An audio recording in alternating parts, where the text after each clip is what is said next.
line as a dark horse to win the national championship this year. And I said, not after week 1, they're not. That's for sure. I have like 3 cousins on that team. Do you? Tennessee, I was like, yo, shut up. It's the quarterback. It's also the head coach. Yeah. He's not great. And I know because he used to be Florida's head coach. So. We could. That's an idea. That is an idea. Maybe to run our defense. But not as head coach. So anyway, evolution of laws. Let's talk about how laws develop. Again, this is all online. We're going to go through this real quick. So where do laws come from, right?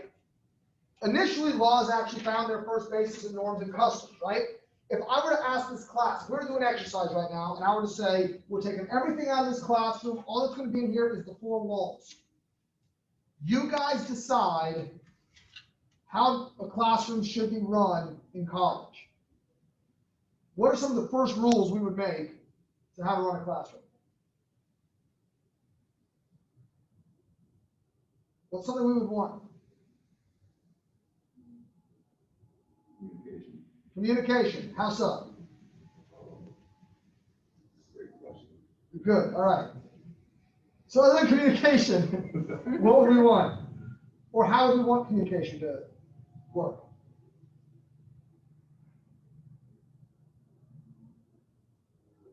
Well, go ahead.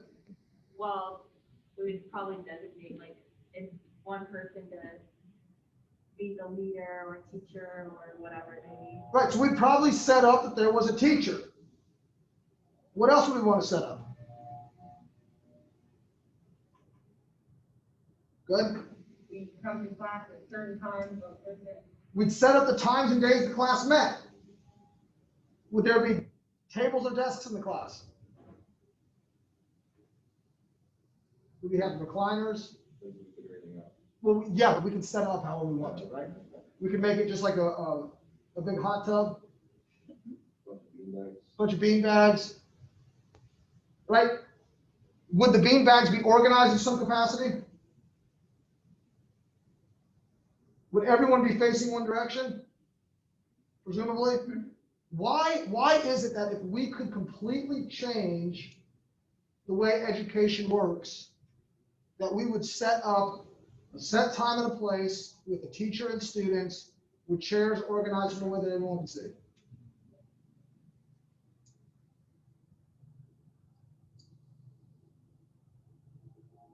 Good? Because that is essentially the best way to learn. Do we know that for sure?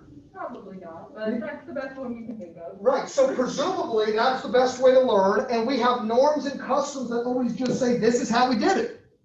So we're just going to keep a lot of the structure the same. If I gave you guys the opportunity to make up any rules you want, what rules would you probably change the most?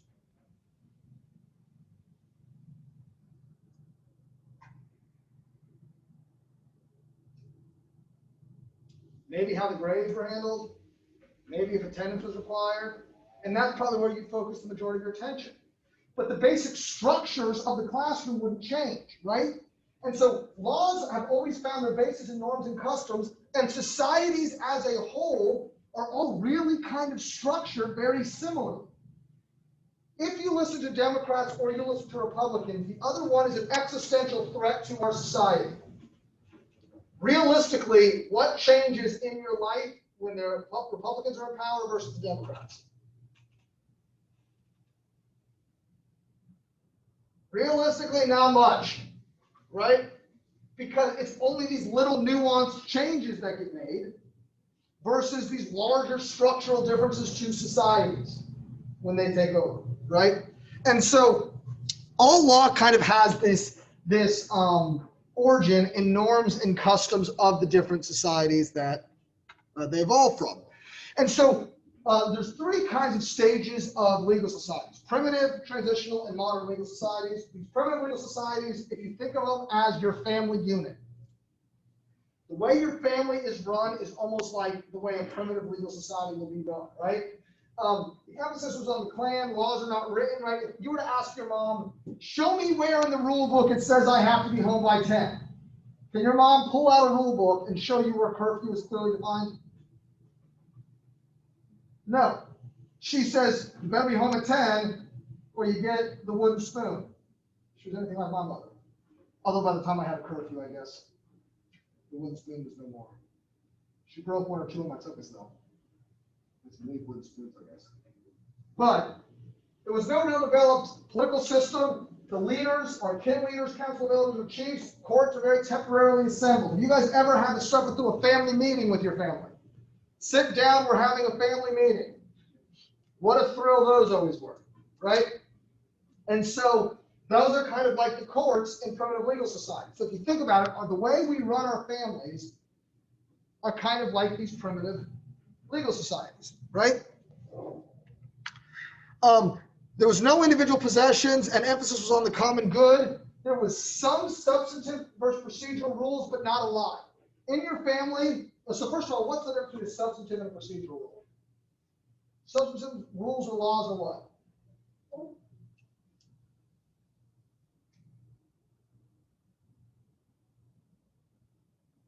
What's an example of a substantive law?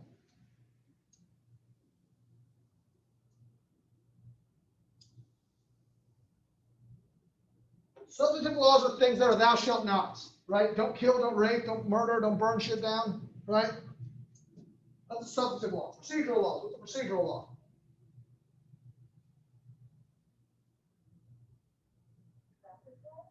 Not necessarily. Those could be substantive. Procedural laws run the process. The Fourth Amendment, you can't search someplace without a warrant, right? You have the right to counsel. If we don't give you counsel, we broke a procedural law because you have that right to counsel, right? So procedural laws determine how the law is actually administered. In our families, we have substantive laws. Be home at 10, clean your room, don't do drugs. What are procedural laws in our families? Do we have any?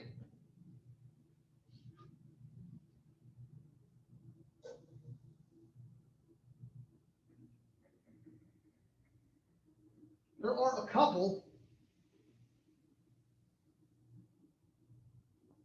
How about don't lie to your mother? Is that a procedural law? If I ask you what time you came home last night and you lie to me, the punishment is going to be worse because you're violating the procedure and I expect you to be honest.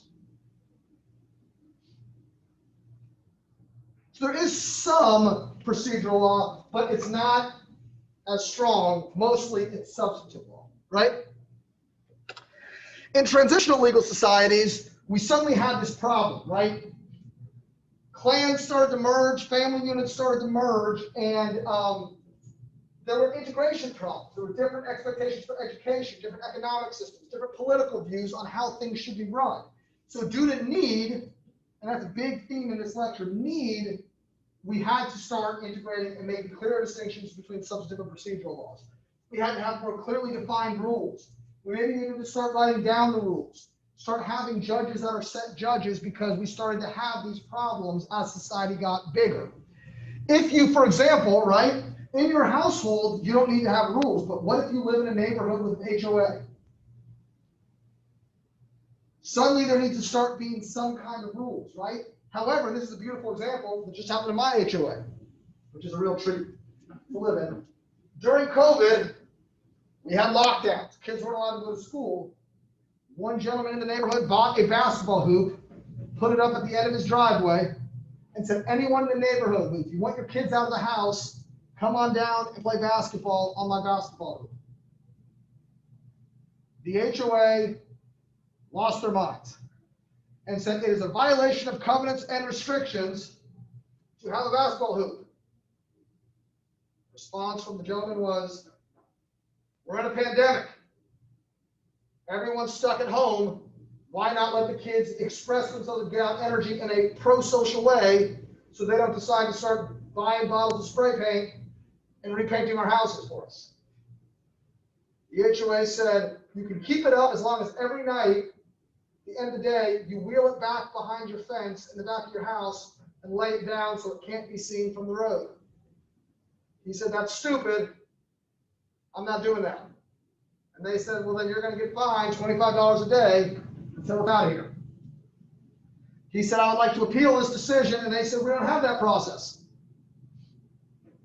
And that was that, right? And so Then our Facebook group got really angry and a bunch of people wrote mean letters to our property manager. It was a whole situation, right? So there starts to become distinctions between public and private laws in the HOA, or in a traditional legal society, not in the HOA, which public laws, the source of the feud, went from a feud between individuals to a feud between the individual and the state.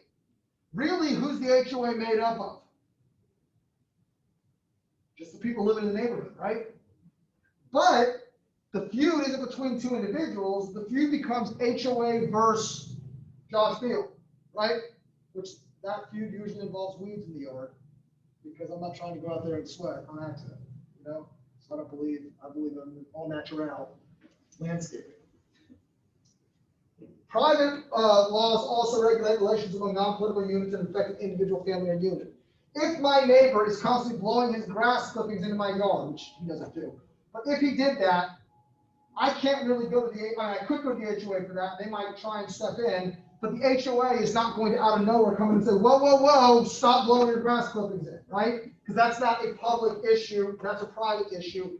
Me and the other person need to figure it out. We might go to the HOA to have them moderate it, but it's got to be something worked out between us. And so it's a private wrong versus a public wrong.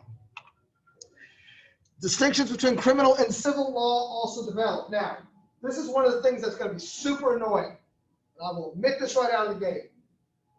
We're going to talk about civil law as a type of law.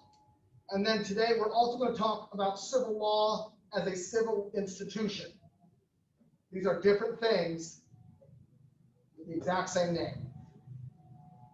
Super annoying. So if you're confused about it, ask, because it is annoying that we have two different concepts with the same name. So criminal laws, right, denotes wrongs against the state, community, and the public, murder, rape, assault. We know what criminal law is. Civil law pertains to private wrongs of parties against each other rather than against the state or the public. It's going to be small claims, divorce, contract disputes, medical malpractice, right? There's all sorts of things that fall under civil law, but these are kind of private wrongs between parties. Why is it, do you think, that we decided to make criminal law wrongs against the state, whereas private wrongs are wrongs against each other?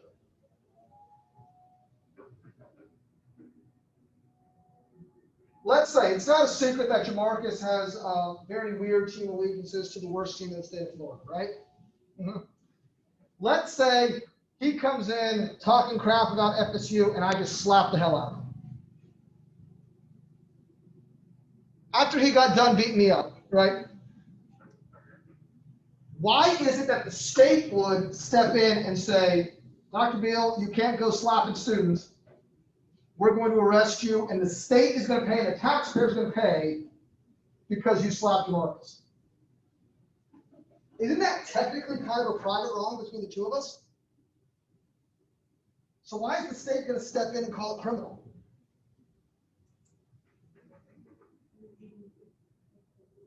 Why is it against the public? I slapped Jamarcus. I didn't slap any of you.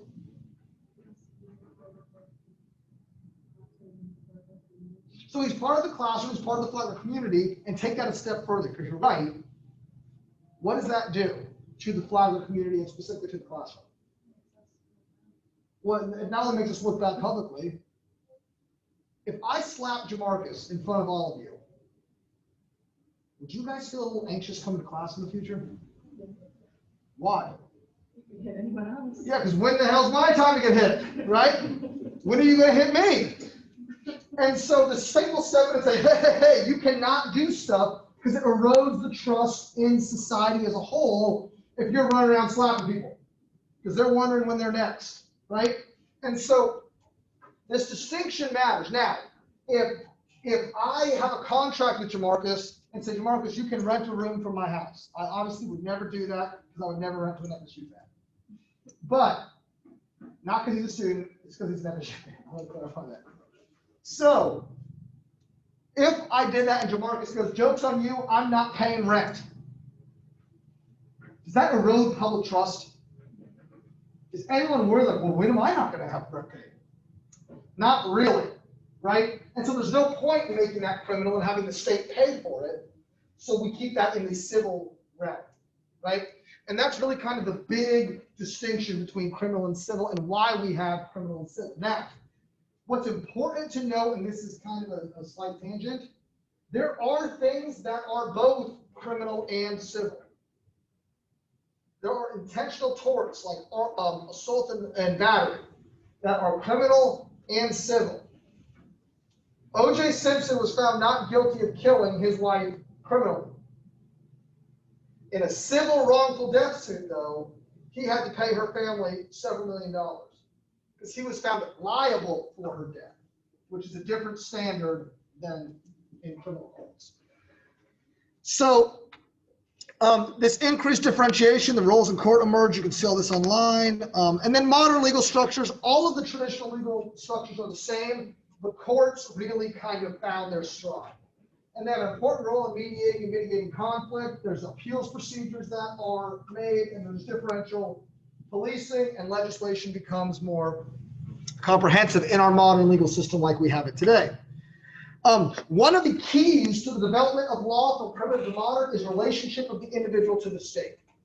In this classroom or in your family unit, right? If you were to go to your mother and say, Mom, I'm 16 years old, I'm 17 years old, I don't need to have an 8 o'clock bedtime anymore. I should be able to stay up till 10. Is that the conversation that your parents would at least have been willing to entertain, and you felt like you could get a rule change that way? Kind of, right? In this classroom, if you guys are upset about something, do you feel like you could argue with me a little bit about how I'm going to grade something, or when the due date is? Y'all do it all the time, right? Because you feel like you're kind of part of the classroom, right? You're part of the family unit, so you're kind of part of the rulemaking. In modern legal systems, do you feel like you could call the governor up and say, hey, look, I think it's kind of lame that the speed limit on the highway is only 70. I think it should be 90 because I think we're all going anyway. So let's talk about changing that up tonight. Let's bump that up tonight. Do you feel like you could do that? If I told you I called the governor's office and said that, would you think, you're a weirdo?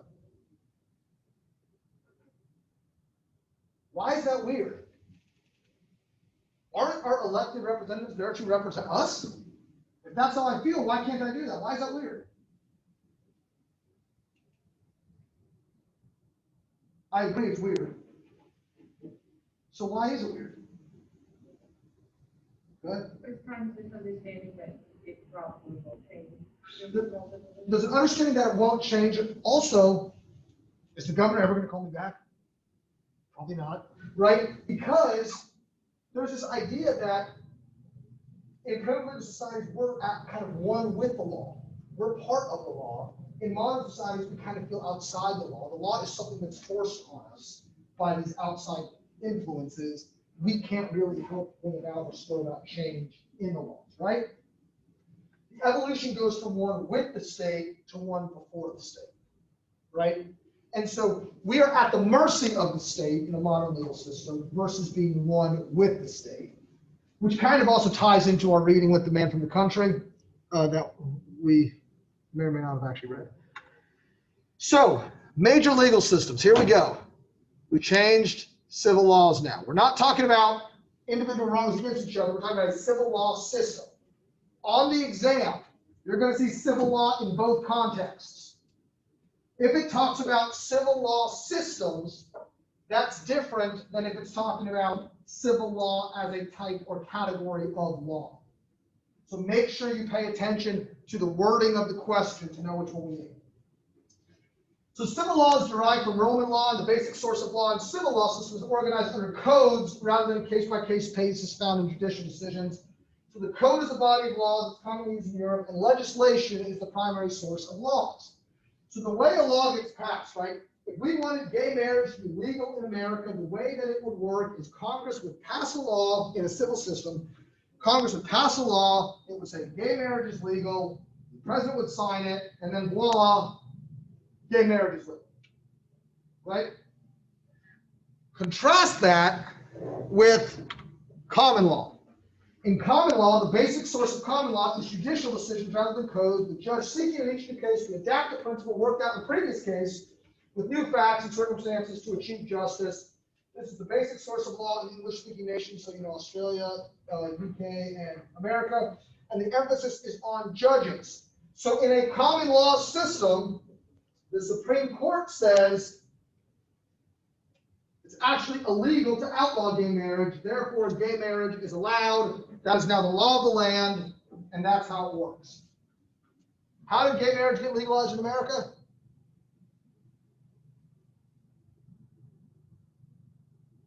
It happened like 2 years ago, right? Maybe not as long as that, I guess. But how is gay marriage legalized? Congress passed a law saying gay marriage is now allowed.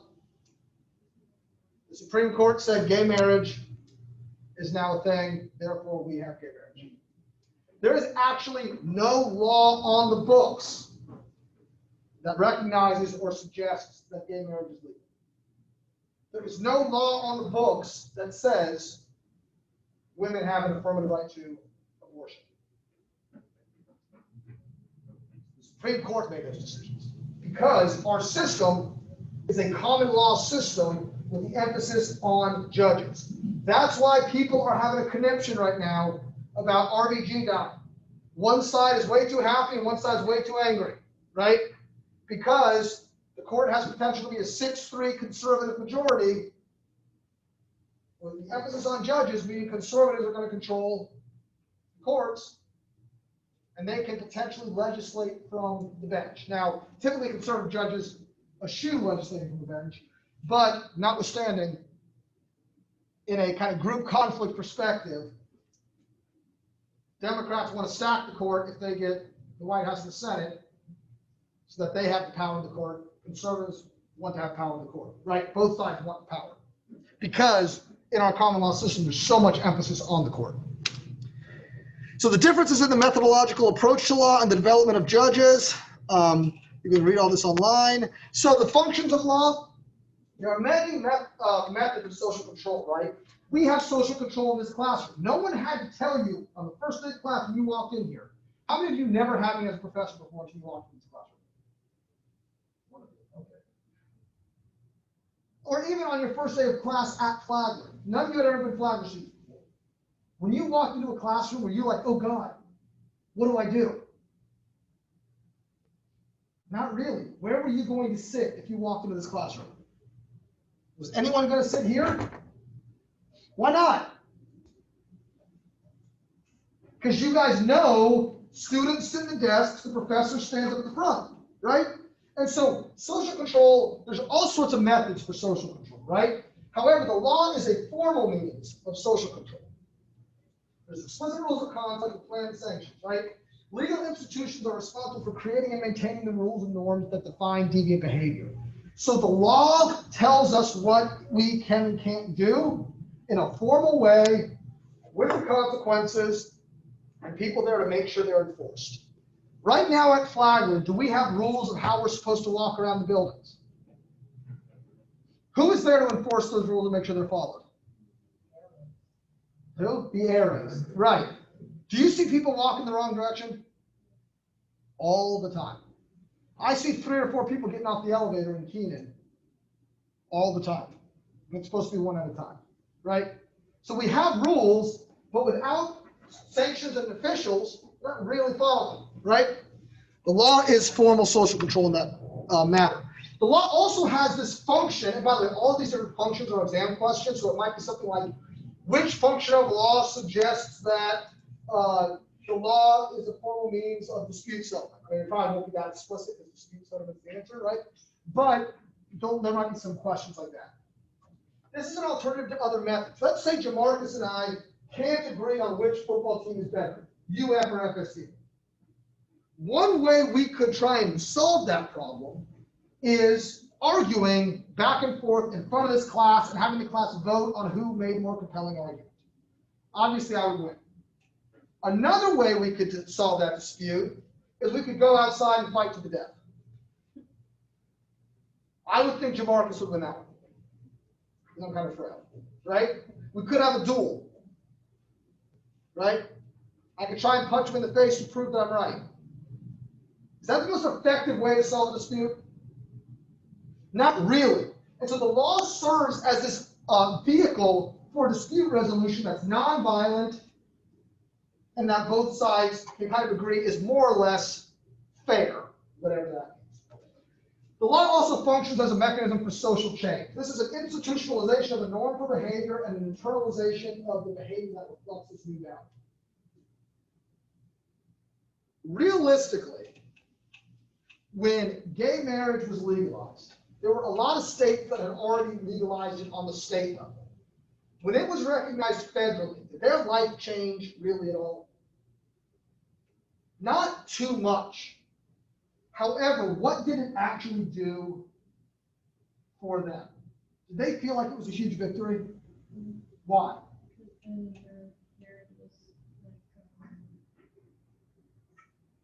like legal, no, they don't even recognized in every state. So their marriage was now recognized in every state, and it gave them a level of dignity that they didn't have before when there were certain places that failed to recognize it, right?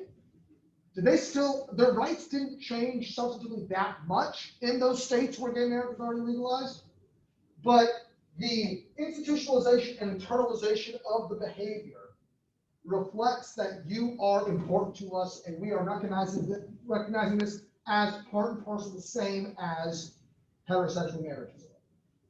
And so that kind of gives this boost to the institution of gay marriage in a sense, and shows this kind of social change. Now,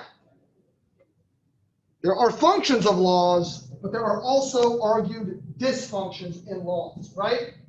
Weber defined law as a coercive order and an order that has the potential full backing of the state. Ideally, of course, each citizen is equal before the law, but oftentimes that's not the case. Don Black considers laws as governmental social control, and we talked about some of these definitions before. Societies may have more law or less law. How many of you live on campus? A handful. How many? So the rest of you don't. Give the options, right? You're all wrong. For those of you that live on campus, you know we used to have rules here against inter-dorm visitation of males and females, right? For those of you who live off campus, does anyone tell you who can and can't spend the night at your apartment? Not really, right? No one really cares.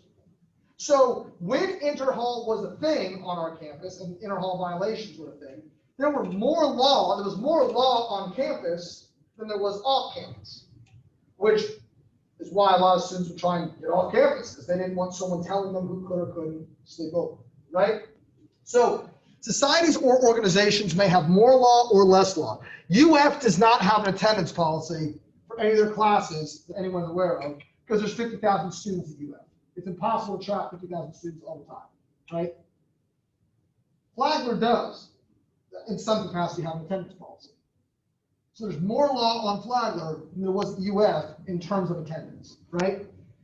And that's something that we don't always think about. We kind of think of the law as, well, there's law, but there can be more or less law. Living in an HOA, there's more law than living not in an HOA, where you can, put a car up on cinder blocks and let it just sit there for, years at a time. In my neighborhood, you'll get a letter if a car is parked in the street. At all.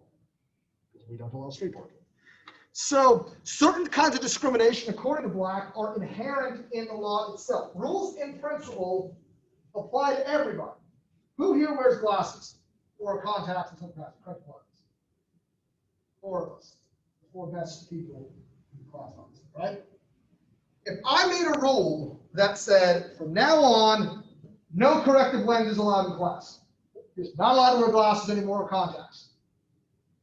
Does Jamarcus have to follow that rule? Does Tony have to follow the rule? They do. Does it affect their life at all? No, because they don't wear glasses. So the rules, they may apply to everybody, but that doesn't mean they actually affect everybody. And so legal authority falls unevenly across social place, and social status can greatly affect the use and application of these laws. Our tax code is kind of a brilliant example of this. What are things you can do to get a tax deduction in American society today? Have a child. Or dependents in any capacity, right? What else can you do to get a tax break? What's that? Get married. What else?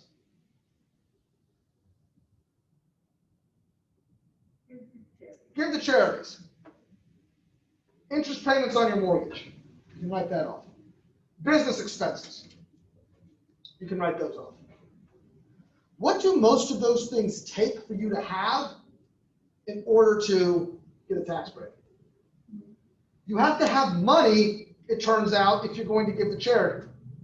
It's really hard to give love and thoughts and prayers to charity and write that off, right? To buy a house, you have to have money. Student loan interest, you can write off. Money to pay for those things. Donald Trump, we just found out, was paying $750 in taxes, right? How many of us paid more than that in taxes? I did. Did he do anything illegal, though, by only paying $750 in taxes?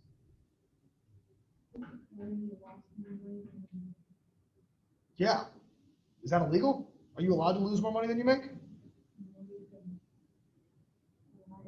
Well, people do it all the time, right? If I had, let's say I had $50,000 in the bank, right? And this year I only made $10,000, but I invested $20,000 and lost it all, right? I lost what I made. So he didn't really do anything illegal. We all have to pay taxes, but it falls unevenly on who's paying taxes is the point, right? Because if we don't have millions of dollars to invest into something, right? Why was Donald Trump able to write off $70,000 worth of haircuts?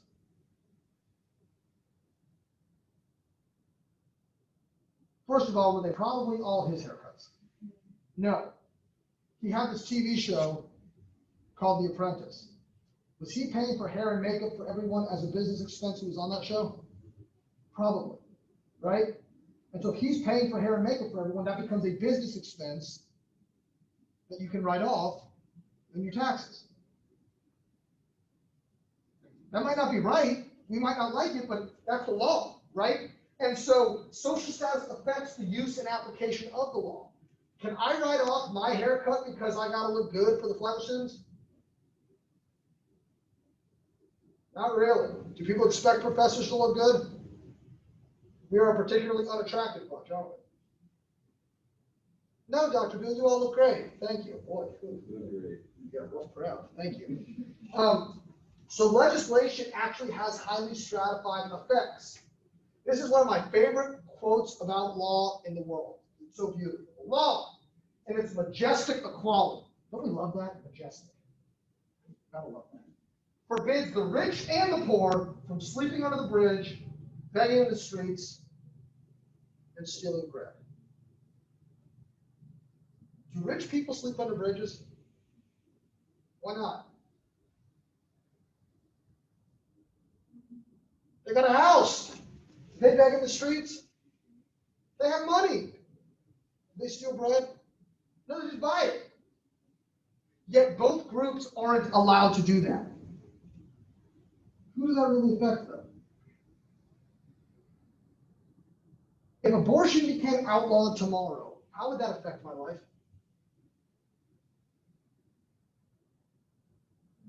It turns out you have to have a uterus to get an abortion. Who knew? I don't have one of those. Fine by me, right? Doesn't affect me at all. I could live my whole life and very easily never get an abortion because I don't have the parts for it, right? And so, yes, it's a law that affects everybody in terms of it prohibits it for everybody, but it doesn't affect my life even a little bit, right? Why is it in downtown St. Augustine? Now, any of you follow Rant and Rave St. Augustine? If you don't on Facebook, you should, because it gives you just hours of entertainment. Because very few people write in because they've had a great experience of this. And what I love is people that rant, and they're like, I went to Crystal Burger, and when I got my burger, it didn't taste good. I'm like, duh. You went to Crystal. Of course it did. You should have known that going in, right? But one of the things that people complain about a lot are the homeless people downtown. And how we need to round them all up, ship them off someplace. Why are the homeless people downtown? They have nowhere else to go. So why downtown? Why don't we round them all up and ship them under 95 and put them out in the cornfield? Some might be supportive. Sorry, it was just funny. Why don't we do that? It's not right. Why isn't it right? They should enjoy the scenic views. What's the advantage of them being downtown to them? There's a lot of people. What do the people do? Give them money. Or my wife and I are particularly small people. We typically have leftovers. We'll sometimes just give them our leftovers, right? If they were out under 95 in the cornfield, are people going to drive by and throw money at them? They're going to drop off their leftovers? Probably not, I guess they got corn. It is in season. But otherwise, no. So why don't we want them downtown?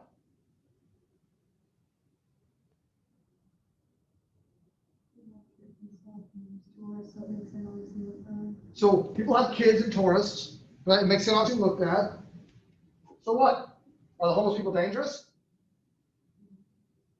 Are they hitting people or touching people? Are they breathing on anyone?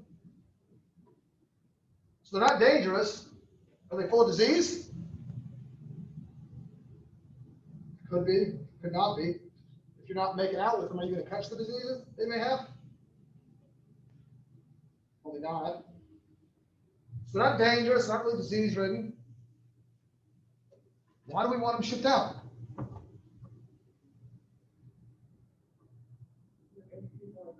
It makes people uncomfortable. Is it awkward when someone's staring at the sign that says anything helps and you're stuck at a red light? Yeah. Have you ever been so good as avoiding eye contact as when that happens? So people don't want to be uncomfortable. So the solution is round them all up and ship them out.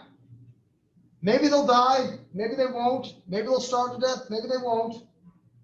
But hey, I'm not uncomfortable. How uncomfortable are you now about not being uncomfortable? And so Black argues, right, legislation even that says get rid of panhandling. In Alachua County, when I was at UF, the county commission voted to make panhandling illegal in Alachua County. So you can't panhandling right, just asking for money on the street corner. And the idea was if we just basically make being homeless illegal, people will stop being homeless. Like, oh, I haven't thought of that. Let's just make it illegal. And then people won't do it. Is that how it works? Of course not, right? And so Black argues that law all the time has these stratified effects. And one of the things we need to think about is who is this law going to affect? When we switch to kind of online learning broadly, not because of COVID, but broadly, one of the things we said was, this is awesome. We can have the test uploaded on Canvas. Students can take it wherever. We can time it where they only have like 30 or 40 seconds a question. So they can't really look everything up and cheat. And the computer grades the exams for us. Do you think professors were pumped that they didn't have to do as much grading? There's not a professor I know who says the favorite part of this job is grading. Boy, do I just love it. If I could figure out a way to never grade again, being a professor would be the greatest job in America. Grading makes me want to slam my face into the wall. But when we did that, when we said, okay, you've only got 30 seconds to take an exam, what were some of the, who did that hurt the most?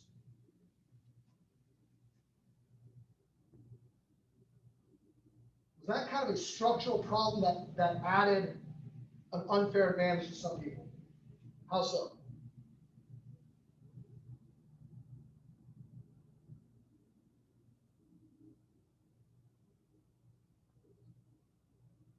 Who was affected by short exam times? Well, people that are poor test takers, how do they poor test takers though? They may have some sort of learning disability, right? Or some sort of reading disability, right? So they might need more time. What if English isn't your first language? I have friends where English isn't their first language. They say when they read, they basically translate the question into their native language, think about it in their native language, and then translate the answer back into English, obviously internally, to then answer the question. 30 seconds give you enough time to do all that? Not necessarily, right? And so this new rule, right? Yeah, that's awesome. But are there stratified effects to that? Are there built-in disadvantages to that? Of course there are. And so that's one of these kind of dysfunctions in our law is we try and make the law so broad as to apply to the most number of people, but in so doing, we sometimes discriminate against different groups by making it so broad. So another dysfunction in our law is that it has conservative tendencies. This is not politically conservative, but this is slow to change conservative, right? By establishing a social policy of a particular time and place, or by keeping the precedent of the past binding, the law exhibits a tendency toward conservatism, right? At one point in time, the best printing technology we had, there were strips along the sides of the paper that fed the printing paper through, and an ink thing went back and forth and made this horrific noise as it went back and forth, like as it was printing. That was the best technology we had at the time to print from home. Because it's the best at the time, does that mean it's the best for always and ever? Of course not, right? But in our laws, we say, this is the best there is, so we're going to do it this way forever. And then because we rely on precedent, 20 years later, they say, well, that's the best it is, so we're going to keep doing it that way. 30 years later, well, that's the best it is, we're going to keep doing it that way, giving the law this kind of conservative tendency. And that's why you see society is always so much further advanced than the law is, because the law says, yeah, but we decided that thing a while ago.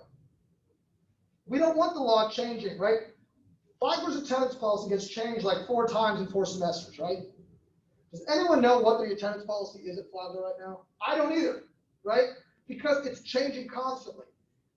For the law, we say we want continuity, so when the law is in place, we don't change it. That way, at least everyone knows what it is. There's also rigidity in the formal structure. Once a law is in place, and this is kind of what I was talking about, these continuous revisions and disruptions are avoided in the interest of compatibility. When Flagler first started, it was an all-girls school. He said, we have nice buildings, historic buildings. We don't trust guys to not tear it up.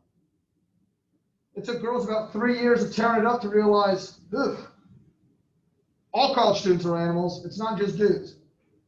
Might as well open up to the other half of the market also and have guys and girls here, right?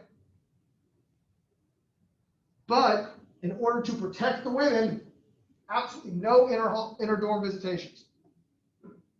And it wasn't until 3 or 4 years ago that we changed that rule. That was a founding principle of Flagler, because we didn't want constant reviews and revisions and disruptions changing what the rules were. When they changed interhall, aren't there only certain times you're allowed to visit each other? I don't know, it's like until 2 in the morning or something. They got rid of it. And now they got rid of it altogether, right? And well, now it's COVID, so no one can do 2 hours. oh, Yeah, so it doesn't, I mean, and plus there's guys and girls open pond, so it's kind of like they don't really care anymore. what is happening to society? Guys and girls in Ponce Hall. It's all going to hell. But anyway, so this rigidity in the formal structure makes changing it not enjoyable, right? Or not preferred as a method. Any questions about any of this before we go home for the weekend? Who's FSU going to lose to this weekend?